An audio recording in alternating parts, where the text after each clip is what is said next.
আজ আমাদের বুড়ি পোড়া, কাল আমাদের দোল। ভাঙের দিন যারা হোলি খেয়েছিস তারা আজ একটু হাত তোল। হ্যাঁ ঠিকই ধরেছো, আজ দেখাবো ওই দিন আমরা করেছিলাম কি কি গন্ডগোল। সকাল সকাল লাইন দিয়ে খাসি কাটিয়ে চলে গেলাম বন্ধুর বাড়ি। গিয়ে দেখি মাছের কালিয়া রেডি। টেস্ট করে গ্রিন সিগন্যাল দিয়ে দিলাম তাড়াতাড়ি। আমার লেবু ভালো টক।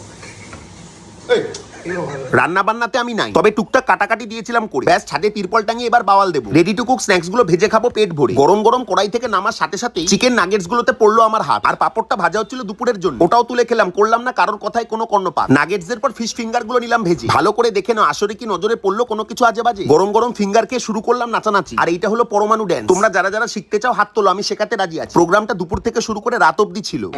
আরে এ কি রে? আর বন্ধুর ডাল দেওয়া দেখেই বুঝে গেলাম পরমাণু ড্যান্স করে ওর একটু নেশা হয়ে গেছে। লাঞ্চের মেনু ছিল একদম সাদা মাটা। শুরুতে মাছের মাথা দিয়ে মুগ ডাল, সাথে আলু চিপস দিয়ে সাদা ভাত খেলাম। তবেই কাতলার কালিয়াটা বন্ধু দারুণ বানিয়েছিল। এক পিস নয়, সবাই দু পিস করে পেয়েছিলাম মোটা মোটা। রাতে খেয়েছিলাম খাসি আর রুমালি রুটি। তবে সেই পাটটা তোমাদের দেখাতে পারলাম না। হোলি আর দোল তোমাদের কেমন কাটলো জানো। আমি রসগোল্লা খেয়ে এবার উঠি। Bye bye.